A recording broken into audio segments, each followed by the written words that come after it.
Everyone, उम्मीद है आप सब लोग अच्छे होंगे। Myself Kritika Sharma and welcome to our channel. Students, हमने स्टार्ट किया सीरीज़ जिसमें कि हम 6 से लेकर 10 तक की कंप्लीट एनसीईआरटी डिस्कस करें। यहाँ पे हम फिजिक्स, केमिस्ट्री, बायोलॉजी, एनवायरनमेंट हर सेक्शन को डिटेल में डिस्कस कर रहे हैं।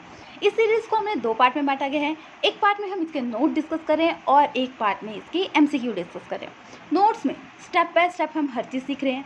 फिर आते हैं आपके एमसीक्यू आपके जनरलाइजेशन के लिए हैं, ताकि आपको पता लग सके कि आप कहाँ पे स्टैंड करते हो, आपको क्या मेहनत करनी है, क्या नहीं करनी। तो ये चीज़ें आपको पता लग जाए, इसलिए हमने ये सीरीज़ स्टार्ट की है, ताकि आपको पता है एग्ज़ाम आने वाला है। तो मेरा ये मकसद है कि आपका कोई भी टाट में क्वेश्चन गलत ना हो।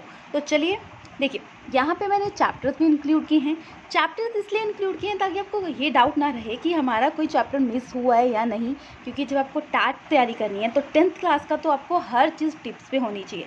नोट्स में मैंने फालतू चीज़ें ऐड नहीं की हैं, जो कम्पिटिटिव पॉइंट ऑफ व्यू से इंपॉर्टेंट है वही की गई हैं। और देख लेना आप, जो एक पॉइंट है, एक लाइन है जो उसमें या 1 या 2 क्वेश्चन बनते हैं, इस तरीके से ये सीरीज़ तैयार की गई है।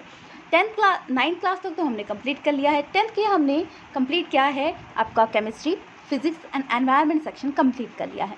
अब आता है लास्ट सेक्शन बायोलॉजी के बाद हम सम अप वीडियो लेंगे। देखो, केमिस्ट्री के लिए तो मैं प्रिपरेशन कर रही हूँ, अगर बायोलॉजी की भी चाहिए आपको तो बायोलॉजी के लिए आप कमेंट कर सकते हैं, ताकि मुझे पता लग जाए कि आप लोगों को चाहिए। तो फिर मैं एक सम अप वीडियो जिसमें कि हर चीज़ जो 6 से लेकर 10 तक की एक्सप्लेन की गई है बायोलॉजी में, वो चीज़ करवा पाऊँ। तो चलिए, आज जो चैप्टर हम डिस्कस करने वाले हैं बायोलॉजी का, वो आता है लाइफ प्रोसेसेस। मतलब लाइफ को जीने के लिए क्या चाहिए होता है, लिविंग बींग्स किस बेसिस पे जीते हैं, वो आता है। तो सबसे पहले आपको पता है लिविंग बींग को जीने के लिए न्यूट्रिशन चाहिए होती है, ठीक है। उन्हें एनर्जी चाहिए होती है। एनर्जी जो चाहिए होती है आउटसाइड द बॉडी चाहिए होती है, ठीक है, which call food inside the process, उसको बोला जाएगा, इनसाइड जो प्रोसेस होगा उसको बोला जाएगा न्यूट्रिशन। अब ये जो न्यूट्रिशन मिलती है अलग अलग ऑर्गेनिज्म में अलग अलग टाइप से होती है। जैसे कि कुछ में क्या होती है, ऑटोट्रॉप्स बोला जाता है, जैसे ऑटोट्रॉपिक न्यूट्रिशन या हिटोट्रॉपिक न्यूट्रिशन, जिसे कि बोला जाता है ऑटोट्रॉप्स एंड हिटोट्रॉप्स। ऑटोमेटिक होता है ना, ऑटोमेटिक मतलब अपने आप काम हो रहा है, तो ऑटोमेटिक मतलब अपना भोजन खुद बना रहे हैं, अपने न्यूट्रिशन खुद ले रहे हैं, किसी और पे डिपेंड नहीं है।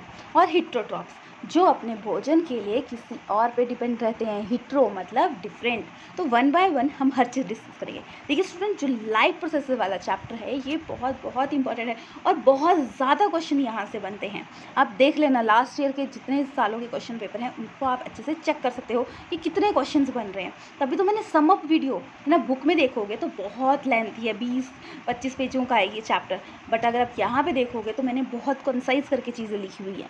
बाकी एक्सप्लेनेशन मैं खुद कर रही हूँ। तो देखिए, autotrophs they make their own food, ठीक है। कहाँ से बनाते हैं, इनऑर्गेनिक सोर्सेज, जैसे कि कार्बन डाइऑक्साइड ली, वाटर लिया, सनलाइट एंड क्लोरोफिल की प्रेजेंस में इन्होंने क्या बनाया, कार्बोहाइड्रेट, जिसका फॉर्मूला होता है C6H12O6, जो कि है ग्लूकोज, ठीक है। एंड ऑक्सीजन रिलीज करता है। आपको पता है हम क्या लेते हैं, कार्बन, जैसे ऑक्सीजन ली, कार्बन डाइऑक्साइड छोड़ते हैं, प्लांट क्या लेते हैं, कार्बन डाइऑक्साइड ली एंड ऑक्सीजन छोड़ दी, ठीक है। और ये जो प्रोसेस होता है जिसमें ये बन रहा है खाना, इसे बोला जाता है फोटोसिंथेसिस, ठीक है।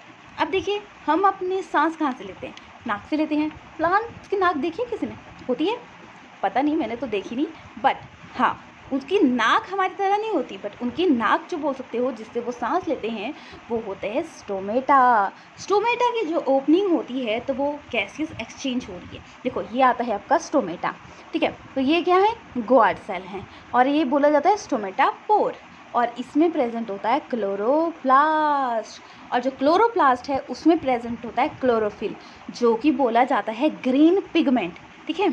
अगर ऑर्गेनिल का नाम पूछा गया होगा तो क्लोरोप्लास्ट आएगा। अगर उसमें पिगमेंट का नाम पूछा जाएगा, किसी ग्रीन कलर का पिगमेंट किसकी वजह से होता है, तो याद रखना, तो आता है आपका क्लोरोफिल, ठीक है। इससे कोई गलत नहीं होना चाहिए। तो हर पॉइंट यहाँ पे इंपॉर्टेंट है, ध्यान रखिएगा। अब प्लांट है, देखिए, plants have a complex substance, क्या करेगा, simple compound use to growth, ठीक है, अपनी इस कॉम्प्लेक्स कंपाउंड को स्मॉल उसमें कन्वर्ट करेगा, ठीक है। एंड बॉडी, उसको क्या बोलेंगे, बायो कैटलिस्ट। आपको पता है कैटलिस्ट क्या करते हैं, स्पीड अप करने में हेल्प करते हैं। अब सोचोगे वो तो रिएक्शंस का पढ़ा है, तो यहाँ पे कैटलिस्ट का ये क्या यूज़ है? यहाँ पे कैटलिस्ट का ये यूज़ है कि जो कैटलिस्ट हैं वो क्या करते हैं, फास्ट करते हैं हेल्प। तो हमारे अंदर भी, ह्यूमन के अंदर, प्लांट्स के अंदर इतने ज़्यादा प्रोसेस होते हैं कि उन सबको फास्ट करने के लिए बायो कैटलिस्ट की ज़रूरत होती है, जिन्हें हम बोलते हैं एंजाइम्स। ठीक है, क्या बोलते हैं? एंजाइम्स, जो क्या करते हैं, फास्ट रिएक्शन में हेल्प करते हैं। अब देखिए, जो प्लांट्स होते हैं उन्हें भी न्यूट्रिशन चाहिए होती है, जैसे कि वो लेते हैं नाइट्रोजन, फॉस्फोरस, आयरन, मैग्नीशियम, ये लेते हैं सॉइल के थ्रू। सॉइल में जो एलिमेंट्स जिनको चाहिए न्यूट्रिशन वो सॉइल से लेंगे, या नाइट्रोजन लेंगे, एयर से लेंगे। एयर को क्या करेंगे, वो सॉल्युबल फॉर्म में कन्वर्ट करेंगे, और जब वो सॉल्युबल फॉर्म में कन्वर्ट होगी और वो उसको इनटेक कर लेंगे। इस तरीके से वो क्या करते हैं, प्लांट्स लेते हैं अपनी न्यूट्रिशन, और ये सिंथेसिस करते हैं प्रोटीन। आपको पता है नाइट्रोजन मेन कंस्टिट्यूएंट आता है आपका प्रोटीन का। ठीक है, ये आगे ऑटोट्रॉपिक मतलब ऑटोमेटिक। फिर आता है हिटरोट्रॉप्स, मतलब जो अपने भोजन के लिए किसी और पे डिपेंड रहते हैं, वो आते हैं आपके हिटरोट्रॉप्स। जैसे कि अब कुछ पढ़ेंगे हम हिटरोट्रॉप्स के बारे में। जैसे कि कुछ ऑर्गेनिज्म होते हैं वो ब्रेक डाउन करते हैं फूड मटेरियल को आउटसाइड एंड एब्जॉर्ब करते हैं। ठीक है, मतलब बाहर अपने शरीर के बाहर वो फूड पार्टिकल को ब्रेक करते हैं और उसको सॉल्युबल फॉर्म में लेते हैं, उसे बोला जाता है सैप्रोट्रॉप्स। जैसे कि fungus, bread mall, east, mushroom, ये इसके एग्जाम्पल आगे पूछा जाता है। सैप्रोट्रॉप्स क्या होते हैं, जो ब्रेक डाउन करते हैं फूड मटेरियल को, डेड डिकिंग चीज़ों को, जैसे कि उसके थ्रू अपना भोजन लेते हैं। फिर आता है आपके जो न्यूट्रिशन जो लेते हैं वो किसी और से लेते हैं। जैसे कि कुछ ऑर्गेनिज्म है न्यूट्रिशन लेते हैं प्लांट और animal without killing to them, मतलब उसका बिना मारे वो न्यूट्रिशन लेते हैं। कैसे लेते हैं, तो जैसे कि ये प्लांट लगा हुआ है, इधर से वो थोड़ी थोड़ी न्यूट्रिशन लेते हैं, थोड़ी थोड़ी उनको भी मिलती रहे ताकि वो ब्रेक डाउन ना हो। तो ये बोलते हैं पैरासिटिक टाइप न्यूट्रिशन। जैसे कि कसकटा, जिसे बोला अमर भी, ऑर्चिड, ठीक है, टिक, लाइस, लीच, टेपवॉर्म, ये क्या करते हैं, पैरासिटिक होते हैं, बिना मारे किसी ऑर्गेनिज्म को ये अपनी न्यूट्रिशन वहाँ से लेते हैं। ठीक है, अब न्यूट्रिशन का कंसेप्ट तो समझ आ गया कि न्यूट्रिशन ले ली, बट न्यूट्रिशन का प्रोसेस कैसे होगा हमारी बॉडी में वो डिस्कस करेंगे। जैसे कि सिंगल सेल ऑर्गेनिज्म होते हैं वो न्यूट्रिशन लेते हैं अपनी पूरी बॉडी से, ठीक है, जैसे अमीबा, पैरामीशियम। बट जो मल्टी सेलुलर ऑर्गेनिज्म है उनमें कॉम्प्लेक्स सिस्टम होता है, जिससे कि वो सिस्टम आता है एलिमेंट्री कैनाल, जो माउथ पार्ट से स्टार्ट होता है और एनस से ख़त्म होता है। देखिए, हम यहाँ पे पिक्चर के थ्रू समझेंगे। तो ये फर्स्ट आता है माउथ पार्ट। माउथ में आपके सलिवरी ग्लैंड होते हैं, जिससे जो सलाइवा सिक्रेट में हेल्प करते हैं। देखो, सलिवरी ग्लैंड ये है, ये सलाइवा सिक्रेट करेगा। भूख लगती है ना, लार टपकने लगती है, तो लार को बोलते हैं सलाइवा। फिर फूड पार्टिकल यहाँ से गया, ऊसोफेगस में गया। ठीक है, ये क्या बोला जाता है ऊसोफेगस पे, ऊसोफेगस को बोला है फूड पाइप। अब आपने सोचा माउथ भी पढ़ लिया, टीथ का भी पता है, टंग का पता है, एपिग्लॉटिस क्या होता है? ये फ्लैप टाइप एक पार्ट होता है, यहाँ पे प्रेजेंट होता है, जो विंड पाइप एंड आपकी फूड पाइप में जैसे कि आप खाना खा रहे हो उसमें अकोमोडेशन को बचाता है। जैसे कि सांस ले रहे हैं तो फूड पार्टिकल सांस के ना जाए, प्रॉब्लम ना हो, तो ये फ्लैप टाइप होता है जो उसको प्रोटेक्ट करता है। अब ये तो समझ आ गया। ऊसोफेगस के बाद जब खाना जाता है वो पेट में जाता है, बोलते हैं ना भूख लगी है, पेट पर इतना प्रोसेस होता है पेट पक जाने के लिए, तो पेट में सिक्रीट होते हैं आपके कुछ गैस्ट्रिक जूसेस। ठीक है, जैसे कि HCl, जो क्या करता है, माइक्रो ऑर्गेनिज्म को किल करने में हेल्प करता है।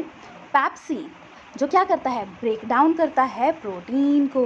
फिर आता है म्यूकस, ये प्रोटेक्ट करता है inner lining of A stomach. देखिए, ये अगर पैप्सिन और HCl मिल जाए तो क्या होगा, एसिडिटी कॉज होती है। तो म्यूकस जो होती है वो लाइनिंग कॉज करता है, जिसकी वजह से एसिडिटी की प्रॉब्लम नहीं होती। बट फिर भी किसी किसी को एसिडिटी की प्रॉब्लम होती है। क्यों होती है? वो इसलिए होती है, लॉन्ग टर्म तक क्या होता है, कुछ लोग फूड पार्टिकल नहीं खाते, फूड नहीं खाते, तो अब माइक्रो ऑर्गेनिज्म को किल करने के लिए एसिड है, ऐसे वो बंद कर दें माइक्रो ऑर्गेनिज्म को। बट अगर उसके पास कुछ खाने को ना हो तो क्या करेगा, वो स्किन को ही रैश पहुँचाएगा ना, तो जिसकी वजह से क्या होता है, एसिडिटी की प्रॉब्लम। ठीक है, अब आता है आपका स्मॉल इंटेस्टाइन। यहाँ पे फ्लो चार्ट टाइप में देखेंगे हम स्मॉल इंटेस्टाइन। ये करता है मैक्सिमम एब्जॉर्प्शन करता है। लीवर से बाइल जूस सिक्रीट होता है जो उसको डाइजेशन में हेल्प करता है। फिर पैनक्रियाज से पैनक्रियाटिक जूसेस होते हैं। अब स्टमक में इंटेस्टाइनल जूसेस सिक्रीट होते हैं जो कि कार्बोहाइड्रेट को ग्लूकोज में कन्वर्ट करते हैं, फैट को फैटी एसिड एंड ग्लिसरॉल में कन्वर्ट करते हैं, प्रोटीन को अमाइनो एसिड में कन्वर्ट करते हैं। और फिर आता है पैनक्रियाटिक जूसेस जो कि दो आते हैं, trypsin and pepsin. Trypsin protein को पैप्टिन्स में कन्वर्ट करता है एंड एमल्सिफाइंग फैट को, जो लाइपेज होता है, फैट को फैटी एसिड एंड ग्लिसरॉल में कन्वर्ट करता है। और ये जो छोटा सा चार्ट मैंने बनाया ना यहाँ पे, ये बहुत बहुत बहुत ही इंपॉर्टेंट है। ये डाइजेस्ट सिस्टम का आप एक दो बार देखोगे ना तो देखो कितना इजी वे में मैंने आपके लिए ये चीज़ बनाई हुई है ताकि आपको चीज़ें समझ आ पाए। स्मॉल इंटेस्टाइन यहाँ पे देखेंगे कहाँ पे है, देखिए ये आता है स्मॉल इंटेस्टाइन। ये क्या है, यहाँ पे फिंगर विली होती है जो क्या होती है, मैक्सिमम एब्जॉर्प्शन में हेल्प करती है। कौन मैक्सिमम एब्जॉर्प्शन में हेल्प करती है, विली करती है। ठीक है, ये देख लिया ना आपने स्मॉल इंटेस्टाइन। फिर आता है लार्ज इंटेस्टाइन। मैक्सिमम एब्जॉर्प्शन किस में हुई, स्मॉल इंटेस्टाइन में। फिर लार्ज इंटेस्टाइन में ये है आता है आपका लार्ज इंटेस्टाइन और ये क्या करता है, वाटर एब्जॉर्प्शन में हेल्प करता है। फिर आता है रेक्टम। अब खाना खा लिया, न्यूट्रिशन मिल गई, अब वेस्ट है उसको भी निकाला जाता है। तो वेस्ट जो निकाला जाता है वो निकाला जाता है रैक्टम की मदद, मतलब स्टोर होता है वेस्ट रैक्टम में और एनस के थ्रू इजेशन होती है, मतलब बाहर प्रोसेस निकल गया। अब एक और दो प्रोसेस पड़े हैं जैसे कि यहाँ से ईसोफेगस में जा रही है चीज़, तो इसमें मूवमेंट होती है जिसकी वजह से ऐसी जाती है, उसे बोला जाता है पेरिस्टालिक मूवमेंट। और स्टमक में जो होती है, स्टमक में ये जो मूव करता है खाना नीचे को, वो होता है स्फिंक्टर मूवमेंट। तो इससे भी क्वेश्चंस आते हैं। चलिए ठीक है, ये तो डाइजेस्टिव सिस्टम का आपको समझ आ गया, इससे बाहर आपको 10th लेवल का कुछ नहीं आता। डिटेल में करना है तो आप कमेंट करके बता सकते हो। वैसे हम यहाँ पे एनसीईआरटी ही डिस्कस कर रहे हैं 10th लेवल की, डिटेल में जाएंगे तो ये बहुत वास्ट है, पर आप इतना समझ लीजिए यहाँ पे। अब आता है रेस्पिरेटरी सिस्टम। देखिए मैंने चैप्टर को इम्पॉर्टेंट इसलिए बताया था क्योंकि यहाँ पे बहुत ज़्यादा सिस्टम है, यहाँ पे सिस्टम पढ़ने को। रेस्पिरेटरी सिस्टम देखो, सांस ले रहे हैं, ठीक है, सांस किससे ले रहे हैं, नाक से ले रहे हैं, तो सांस लेना देना ये प्रोसेस आता है रेस्पिरेटरी सिस्टम में। तो रेस्पिरेटरी सिस्टम में नॉस्ट्रिल से आपने ली, नेज़ल कैविटी से वो क्या होता है, बॉडी तक पहुँचेगी। तो देखिए रेस्पिरेशन जो प्रोसेस करेगी वो क्या करेगी, ग्लूकोज को पायरुवेट में कन्वर्ट करेगी। पायरुवेट से ये 3 प्रोसेस से वर्क करता है। कैसे, एक एब्सेंस ऑफ ऑक्सीजन जिसे हम बोलते हैं एनारोबिक रेस्पिरेशन, जिसमें कि कन्वर्ट होता है ethanol and carbon dioxide and energy. And फिर नेक्स्ट जो आता है लैक ऑफ ऑक्सीजन, मतलब स्मॉल टाइम के लिए ऑक्सीजन की लैक होगी। इससे क्या होता है, मसल क्रैम्प, जैसे कि हैवी एक्सरसाइज करते हो तो क्या होता है, ऑक्सीजन की सप्लाई प्रॉपर नहीं पहुंचती बॉडी में, जिसकी वजह से क्या होता है, क्रैम्प पड़ते हैं। क्रैम्प पड़ते हैं इसलिए पड़ते हैं क्योंकि लैक्टिक एसिड सिक्रेट होता है एंड साथ साथ में एनर्जी निकलती है। क्लियर हो गया। अब एक और प्रोसेस आता है जिसमें ऑक्सीजन की प्रेजेंस में काम होता है, जिससे कि हम बोलते हैं एरोबिक रेस्पिरेशन। क्या बोलते हैं, एरोबिक रेस्पिरेशन, जिसमें कि carbon dioxide, water and energy में कन्वर्ट होता है। तो ये चार्ट भी वेरी वेरी इंपॉर्टेंट है। जो ये बायोलॉजी के जो भी कंसेप्ट हैं 10th लेवल के, उसे तो हो सके तो एक एक दो दो बार देख के जाइए, माइंड में आपके बैठनी चाहिए ये चीज़ें, तो बहुत बार क्वेश्चन आता है। तो देखिए हम इस प्रोसेस को देखेंगे कि रेस्पिरेटरी सिस्टम में कहाँ कहाँ से जा रही है चीज़ें। देखो पहले नॉस्ट्रिल से गई, ट्रेकिया में गई, ट्रेकिया के बाद ये है ब्रोंक्योल, ठीक है, ब्रोंकी से ब्रोंक्योल में कन्वर्ट किया, ब्रोंक्योल से फिर कन्वर्ट होता है आपका एल्विलाई, ठीक है, यहाँ पे जो एंड आ जाएगा वो आ जाएगा एल्विलाई, और एल्विलाई जो आता है वहाँ पे मैक्सिमम गैसियस एक्सचेंज होती है। अगर पूछा जाए कि मैक्सिमम गैसियस एक्सचेंज कहाँ होती है तो कहाँ होती है, एल्विलाई में। तो ये तो आ गया ह्यूमन का। अब प्लांट्स कैसे गैसियस एक्सचेंज करते हैं, अभी किया हमने स्टोमेटा से। एक्वाटिक एनिमल में जो रेस्पिरेशन होती है वो गिल से। ह्यूमन बीइंग का तो आपको पता ही है, लंग्स, और आपको ट्रैक का भी पता है। तो ये आता है रेस्पिरेटरी प्रोसेस, याद रखना, ग्लूकोज, पायरुवेट, फिर क्या हुआ, एनारोबिक रेस्पिरेशन होती है। लैक ऑफ ऑक्सीजन से क्या बनता है? लैक्टिक एसिड, जो मेन कॉज होता है मसल क्रैम्प का। इससे बहुत बार क्वेश्चन आए हैं। फिर आता है आपके पास ह्यूमन रेस्पिरेटरी पिगमेंट, मतलब रेस्पिरेशन फास्ट होती है, किसके थ्रू होती है? पिगमेंट प्रेजेंट होता है। पिगमेंट जो ब्लड में प्रेजेंट होता है वो ह्यूमन हीमोग्लोबिन, ठीक है, जो कि प्रेजेंट होता है आरबीसी में, जो हेल्प करता है मैक्सिमम गैसियस एक्सचेंज में, ठीक है। अब ब्लड जो है, ब्लड में हीमोग्लोबिन है, तो ब्लड रेस्पिरेशन ट्रांसपोर्टेशन में हेल्प करता है गैसियस की। तो ये क्या है? एक कनेक्टिव टिश्यू है। कैसा टिश्यू है? Connective tissue. अब देखो हम हार्ट का देखें, देखो यहाँ पे मैंने सम अप कर दिया है थोड़ी सी जगह पे सारा जितना आपको आता है पेपर में, बाकी मैं यहाँ पे एक्सप्लेन करती हूँ। देखिए ब्लड आया कहाँ से? ऑक्सीजन रिच ब्लड, तो वो आता है आपका लेफ्ट एट्रियम में लंग से, फिर लेफ्ट आर्टिकल से एट्रियम से लेफ्ट वेंट्रिकल, और इससे क्या होता है? बॉडी पार्ट में जाता है। कहाँ जाता है? बॉडी पार्ट में जाता है। तो समझ गए बॉडी पार्ट में कहाँ जाता है? वेंट्रिकल से। और ये क्या है? Largest part. ये क्वेश्चंस आते हैं, मैं आपको बता दूंगी किस ईयर आए हुए हैं यहाँ पे, ठीक है। लेफ्ट ऑरिकल से लेफ्ट वेंट्रिकल, ऑरिकल से कहाँ से कैसा ब्लड आता है? यहाँ पे आता है आपका ऑक्सीजनेटेड ब्लड, और जो आपका राइट एट्रियम होता है वहाँ पे आता है डीऑक्सीनेटेड ब्लड, मतलब ये वेन से ब्लड आता है आपका बॉडी से, ठीक है। बॉडी से ब्लड आता है किसके थ्रू? वेन्स के थ्रू। वेन्स के थ्रू क्या जाता है? राइट वेंट्रिकल में। राइट वेंट्रिकल से क्या जाता है? लंग्स में जाता है, और लंग्स में प्योरीफिकेशन के बाद क्या होता है? लेफ्ट एट्रियम में आया, लेफ्ट एट्रियम से लेफ्ट वेंट्रिकल, और उसके बाद बॉडी से ब्लड क्या हुआ? बॉडी में पहुंच जाता है। किसके थ्रू? आर्टरीज के थ्रू। क्लियर हो गया? आपसे ये क्वेश्चंस बहुत बार आते हैं। क्या क्या आता है?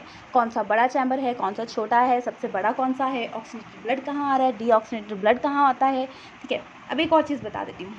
राइट एट्रियम में एक वेल्व्स होती हैं जो आती हैं ट्राइकस्पिड वेल्व्स, और दूसरी साइड जो होती हैं लेफ्ट में वो आती हैं माइटर वेल्व्स, या आप बोल सकते हो आप बाइकस्पिड वेल्व। बाइकस्पिड वेल्व होगा या माइटर वेल्व्स होगा, दोनों ही सेम होंगे, तो गलत मत करके आना कि माइटर तो मैंने पढ़ा ही नहीं था।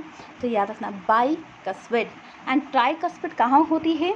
ट्राइकस्पिड होती है आपकी राइट साइड, ठीक है। और ब्लड कैसे आता है? इन्फीरियर वेना केवा से, एंड आपका सुपीरियर वेना केवा से ब्लड बॉडी से आता है। क्लियर हो गया? अब देखेंगे हार्ट क्या सभी में, जैसे कि ह्यूमन का हार्ट है 4 चैम्बर होता है, औरों का हार्ट कैसे होता है? देखो एम्फीबियंस एंड रेप्टाइल्स का कैसा होता है? 3 चैम्बर हार्ट, फिशेस का 2 चैम्बर हार्ट, एविस का 3 चैम्बर हार्ट। पर एक एक्सेप्शन आती है रेप्टाइल्स में, क्रोकोडाइल का जो हार्ट होता है वो होता है 4 चैम्बर। तो इससे भी क्वेश्चन आता है कि किसका हार्ट होता है? वो होता है आपका 4 चैम्बर, तो याद रखना। अब हार्ट में एक बार ऑक्सीनेटेड ब्लड आ रहा है, एक में बार डीऑक्सीनेटेड ब्लड आ रहा है, तो इसलिए इसको क्या बोला जाता है? Double circulation. क्या बोला जाता है? Double circulation. अब ब्लड फ्लो हो रहा है बॉडी में, उसमें प्रेशर तो जनरेट होगा, उसी के थ्रू ब्लड ट्रांसपोर्ट होगा। तो जो प्रेशर जनरेट होता है किस में जनरेट होता है? आपका जो कि आपकी वॉल्स होती हैं, ठीक है। जैसे आर्टरीज पे जो प्रेशर जनरेट होगा वो आता है आपका, जैसे मूव किया तो कॉन्ट्रैक्शन हुई, सिस्टोल जिसको बोला जाता है। जो सिस्टोल कॉन्ट्रैक्शन होगी उसको क्या बोला जाता है? Systolic pressure. जब आर्टरीज पे प्रेशर पड़ेगा, और प्रेशर जब artery during a ventricle diastole, ठीक है, वेंट्रिकल डायस्टोल होगा, रिलैक्सेशन होगा, मतलब ठीक है, पहले कॉन्ट्रैक्ट किया फिर वेंट्रिकल से चला गया बॉडी में, तो उसमें क्या होगा? रिलैक्सेशन हुआ। तो उस टाइम जो प्रेशर आता है उसे बोला जाता है डायस्टोलिक। मतलब ऐसा बोल सकते हो, कॉन्ट्रैक्शन मतलब सिस्टोलिक एंड रिलैक्सेशन मतलब डायस्टोलिक, ठीक है। अब नॉर्मल कितना होता है? डायस्टोलिक सिस्टोलिक वो होता है कॉन्ट्रैक्शन में 120 एंड फिर आता है 80 mm ऑफ Hg, ठीक है, ये प्रेशर रहता है। अब ब्लड प्रेशर किससे मेज़र किया जाता है? ब्लड प्रेशर मेज़र किया जाता है स्फैग्नोमीटर से। अब एक और क्वेश्चन पूछा जाता है हार्ट साउंड होती है लब डब, याद रखना, ठीक है।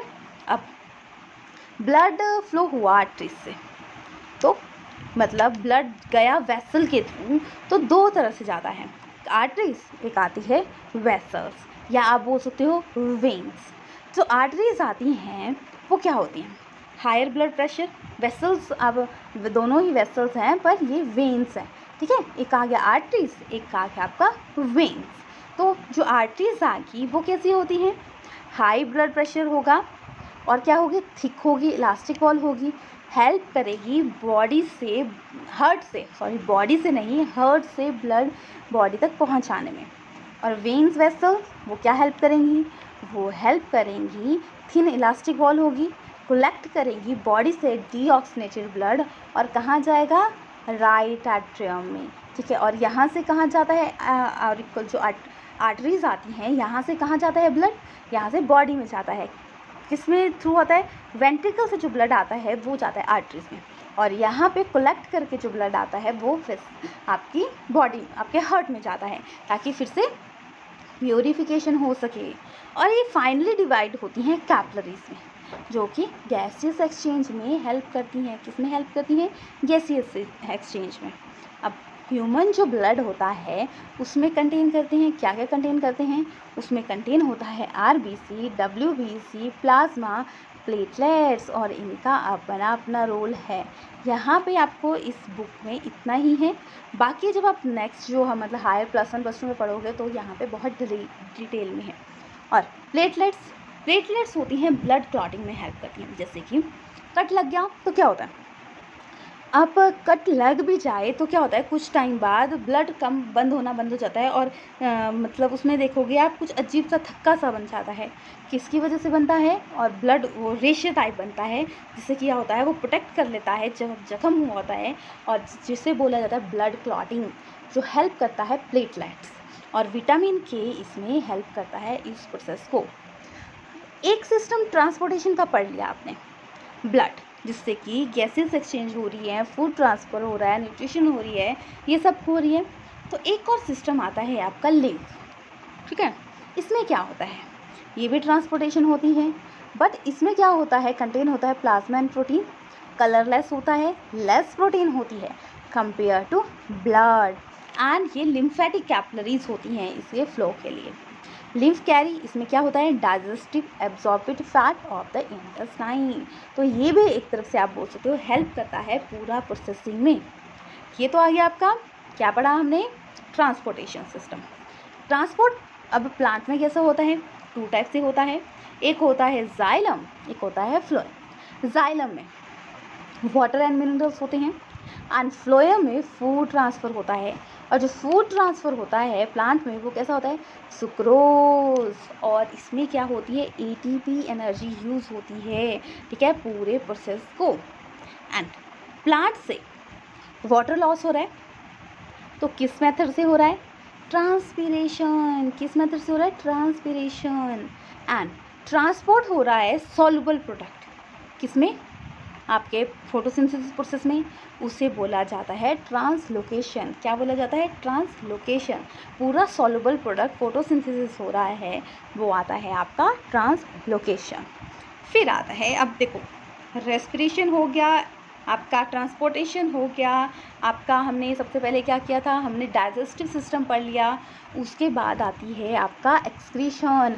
अब वेस्ट जो होता है वो आप घर पे थोड़ी ना रखते हो, तो अंदर का वेस्ट होगा उसे भी नहीं रखोगे, तो उसमें आता है आपका ह्यूमन एक्सक्रीटरी सिस्टम, जिससे कि वेस्ट एक्सक्रीट होता है। तो हमने जब डाइजेस्टिव सिस्टम किया था तो एनस से क्या होता है? एक्सक्रीटरी मतलब एक्सक्रीशन होती है। तो उसमें कौन हेल्प करता है? उसमें हेल्प करता है आपका पूरा एक्सक्रीटरी सिस्टम। देखो, एक्सक्रीटरी सिस्टम में 2 पेयर ऑफ किडनी होती है, ठीक है। 1 पेयर होते हैं, 2 है ना, 2 नहीं है, 1 पेयर। 2 अगर ऐसा बोलेंगे, 1 पेयर या 2 किडनी, ठीक है। और ureter, 1 pair of ureter. And फिर यूरिनरी ब्लैडर, जिसमें कि टेम्परेरी स्टोर होता है आपका यूरिन, ठीक है। एक और चीज़ बता दूँ, यूरिन का जो कलर होता है वो किसकी वजह से होता है? यूरिक्रोम पिगमेंट होता है, उसकी वजह से होता है। और यूरिथ्रा से क्या होता है? एक्सक्रीशन हो गई। एंड किडनी का जो स्मॉलेस्ट यूनिट होता है जो फिल्ट्रेशन में हेल्प करता है वो आता है नेफ्रॉन। ये दिया है ना, ये आता है आपका नेफ्रॉन, जो क्या हेल्प करता है?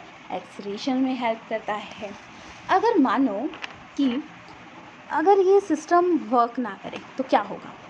तो क्या होता है, आर्टिफिशियल किडनी लगाई जाती है जो कि रिमूव करेगी वेस्टेज को डायलिसिस मेथड से। ठीक है, डायलिसिस मेथड से ये क्या करती है, वेस्ट को रिमूव करती है। ठीक है, एंड अब ये तो पढ़ लिया ह्यूमन बीइंग का। देखो हम प्लांट का भी पढ़ रहे हैं, हर चीज़ है, हम एनिमल प्लांट्स की भी पढ़ रहे हैं और एनिमल्स की भी पढ़ रहे हैं। अब एनिमल्स का तो पढ़ लिया एक्सक्रीटरी सिस्टम, प्लांट्स कैसे वेस्ट रिमूव करते हैं? ये क्या करते हैं, वेस्ट मटेरियल जो लॉस करते हैं या तो स्टोर करेंगे सेल वैक्यूल में as a gum and resin निकलता है। रिमूव जैसे कि जो फालतू चीज़ें होंगी वो रिमूव हो जाएंगी डायरेक्टली, किसके थ्रू? वो पत्ते ही निकल जाएंगे। ठीक है, इसके थ्रू जो वेस्ट चीज़ें होगी वो पत्तों के थ्रू बाहर निकल जाती हैं। तो ये आज हमने जो डिस्कस किया वो किया हमने डाइजेस्टिव सिस्टम, एलिमेंट्री कनाल पूरा, फिर ट्रांसपोर्टेशन सिस्टम और किया रेस्पिरेटरी सिस्टम, एंड फिर क्या हमने एक्सक्रीटरी सिस्टम। तो कितने प्रोसेसेस हमने बहुत कम टाइम में कर लिए। अगर आप करने चाहोगे ना तो बहुत लेंथी होगा ये। तो यहाँ पे मैंने बहुत कंसाइज करके और बाकी चीज़ें एक्सप्लेन कर दी जो भी पॉइंट इंपॉर्टेंट थे। तो इसके बाहर इस टॉपिक से कुछ नहीं आएगा, मतलब 10th लेवल का। ठीक है, तो ये हो गया आपका ख़त्म। तो अब क्या करना है, लाइक करना है, शेयर करना है, सब्सक्राइब करना है, साथ साथ बेल आइकन दबाना है ताकि आपकी कोई भी वीडियो मिस ना हो। ताकि मैं चाहती हूँ कि आपका टाट इस बार ज़रूर क्वालिफाई करे हो आपका। ऐसे ही अमेजिंग वीडियो पाने के लिए क्या करना है, शेयर करना है और आपकी, क्योंकि आपके लाइक शेयर मोटिवेट करते हैं और बेटर काम करने के लिए। Thanks for watching.